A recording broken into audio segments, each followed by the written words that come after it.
Salutare dragilor! Astăzi am revenit cu un nou clip, este ceva destul de diferit față de ce am mai postat până acum pe canal. Practic vreau să vă prezint o metodă, o procedură de fapt, care durează cam 5 minute, însă îți poate salva viața. Stați alături de mine în acest clip și o să vedeți exact despre ce este vorba. Bun, haideți să vă zic despre ce este vorba. Păi, este foarte simplu. Practic, înainte de orice plecare cu motocicleta, ai 5 minute în care tu aștepți să se încălzească motorul. Ei bine, în astea 5 minute poți să-ți verifici tehnic motocicleta. Și sunt câteva elemente foarte simple care le poți verifica, însă chestiile astea sunt foarte importante și credeți-mă că chiar îți pot salva viața. Haideți să începem cu începutul. Păi, în primul rând, cred că este foarte important să verifici frânele. Și atunci te lași așa frumos în jos și verifici frumos furtunele, verifici etrierii, îi miști un pic să vezi că stau la locul lor și verifici să nu fie absolut nicio scurgere de lichid de frână. Dacă observi orice picătură de lichid de frână, nu ieși la plimbare pentru că riști să rămâi fără frâne. Și chiar nu glumesc, este foarte riscantă chestia asta și foarte periculoasă. Verifici foarte bine pe ambele părți, te asiguri că nu există scurgeri, etrierii stau la locul lor.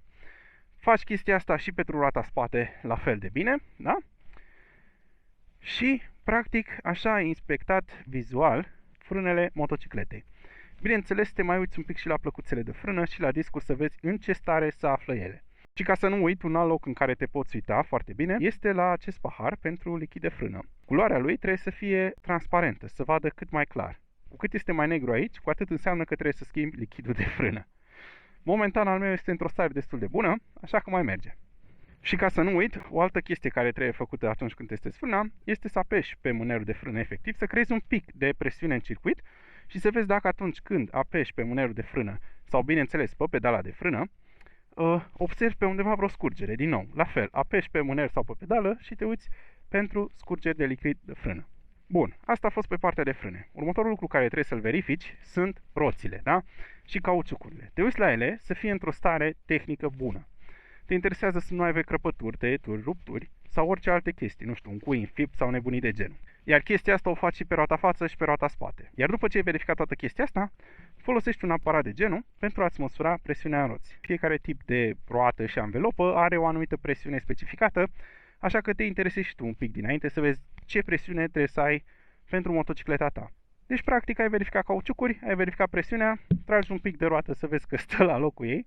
Următorul lucru atunci care ai putea să-l verifici și iar nu durează foarte mult timp, este starea lanțului și a pinionului care este pe roata spate. Trebuie să te asiguri că nu există nicio zac care a rămas ridicată în sus sau care se mișcă foarte greu. Pentru că asta înseamnă că zaua respectivă e blocată și există un risc foarte mare ca lanțul să se rupă în acel loc.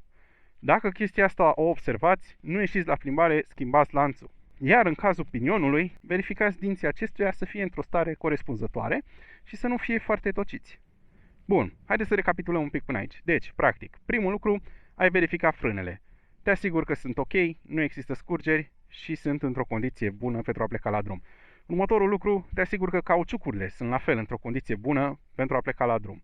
Verifici și presiunea lor, verifici și integritatea jantelor și faptul că sunt încă pe motocicletă și sunt prinse bine, da? Iar apoi, după ce ai terminat și cu chestia asta, verifici lanțul și pinionul spate.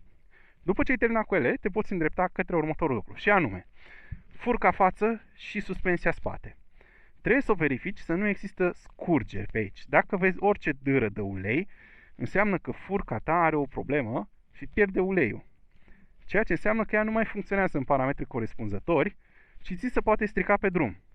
Ceea ce nu e, crede-mă, nu e un lucru deloc de dorit. Bineînțeles că același lucru este valabil și pentru suspensia spate, care se poate vedea foarte bine aici. Dacă există scurgeri, nu ieșim la drum și încercăm să rezolvăm problema pentru că ne punem viața în pericol. Bun, cam asta a fost și cu suspensia. Un alt lucru la care ne putem uita este cablul de ambreiaj. Putem verifica cursa acestuia că este bună, iar apoi tragem maneta la maxim și ne asigurăm că pe aici nu vedem nicio liță care iese și faptul că cablul de ambreiaj nu e pe punctul de a se rupe, da? Îl verificăm o dată aici și a doua oară îl verificăm în partea aceasta la cutia de viteze. Același lucru, ne interesează să nu vedem nicio stricăciune care este vizibilă, da? Nici o liță care este pe aici sau chestii de genul ăsta. Bun, după ce am verificat și cablul de ambreiaj, mai rămâne un singur lucru de făcut.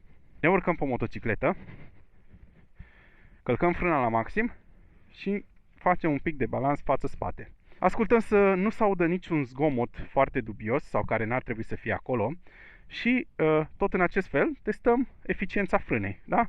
Practic în momentul în care tu faci așa, motocicleta n-are nevoie să ducă nici față, nici spate, da? Bun, după ce ai făcut chestia asta, mai ți arunci iară o privire și te asiguri că din nou nu vezi nicio scurgere la frâne. Bun, și după ce am făcut și chestia asta, mai rămâne un singur lucru de făcut. Să pornim la drum.